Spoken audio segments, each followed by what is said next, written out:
Despite being in the thick of the COVID pandemic, the first cohort for the paramedic program convened in July 2020. The journey included hundreds of hours of online instruction, 4 weeks at the Guam Community College, field clinicals at Tyler, Texas, and hospital clinicals at the Guam Memorial Hospital. It's all led to this moment. In front of island leaders, family, and friends, 14 firefighters with the Guam Fire Department were recognized as Guam's first ever paramedics. Before the ceremony got underway, a moment of silence was held for the late firefighters Arlene Sabatang and Gerard Tenorio, honorary paramedics.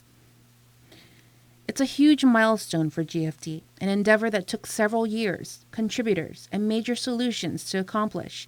According to Acting Fire Chief Joey Sinicholas, this journey had its beginnings as early as 1995 when the very first group of motivated EMT basics elected to raise their level of care to EMT intermediates. After several trials and refinements in operations, 2 cohorts, one in 1997 and another in 2000, overcoming staffing issues and budget constraints to form what we know now as the Advanced Life Support Intercept Program. For years, EMTs were performing at the very least what is considered paramedic basic level, but could never get the credentials or funding to formally recognize that. Until now. Dean Uggan, EMS Operations Chief, explains what advanced care will be provided to the people of Guam. The concept is bringing the emergency room to the scene. If you look at Guam's position in the world, you look how hospitals are being built and we're modernizing.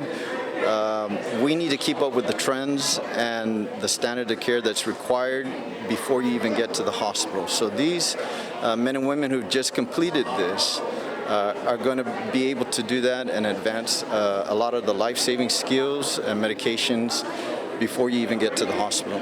Firefighter 1 Jocelyn Sablon has been with GFD for about 5 years, but has been an EMT basic for about 15 years. It was something I knew I wanted to jump onto.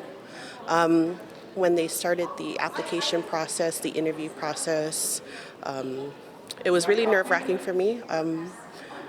There was a lot of competition. There was a whole bunch of career firefighters that wanted to kind of upgrade that skill on the EMT or the EMS side.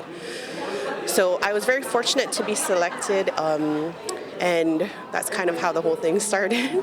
The ALS program is now ready to officially roll out as a true paramedic program, raising the level of care of emergency medical services for our island of Guam and its people. Almost 2,000 hours within this time period they had to deal with. They had to deal with COVID, they had to deal with being away, going off island to do a lot of their proctoring, and then test independently. So the commitment from the family, I think, is number one, but these guys sacrifice a lot to be here. Jonagan Charfris, KM News.